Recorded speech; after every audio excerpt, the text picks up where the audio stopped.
Trabalhando hobby bom no sentido que vários de pessoas na instância me conheceram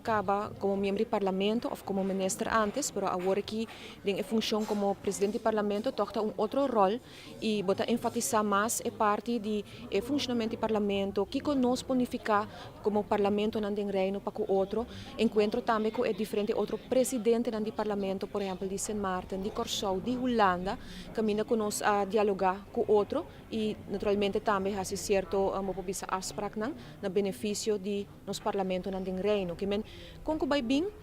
relacionam depende do diálogo que tem entre pessoas e naturalmente com bota papia com outro tópico aqui para chegar a entendimento. A seguinte reunião que é importante para o Parlamento do Reino vai estar em janeiro na Isla de Curaçao. Caminho com o toma lugar a reunião interparlamentária do Parlamento do Reino. E acaba aqui nós temos reunião preparatória para aqui. Caminho com Aruba assinta junto com Curaçao, Sint Maarten, Holanda para preparar o tópico para a reunião que toma lugar na janeiro na Curaçao.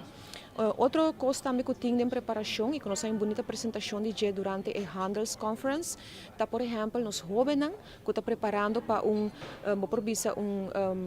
jeugdparlamento de Reino, caminho que não representar diferentes islas no Reino Holandês e também debater sobre o tópico entre outros de como nós estamos mira Reino Holandês, que nós espera de aqui, que nós está para pé e o jovem está preparando para essa aqui também, que vem de diferente nível. Mas é um parlamento de Aruba que nós também participar dentro proximamente na Curaçao, na janeiro, caminho que tem reunião interparlamentário de Reino Holandês.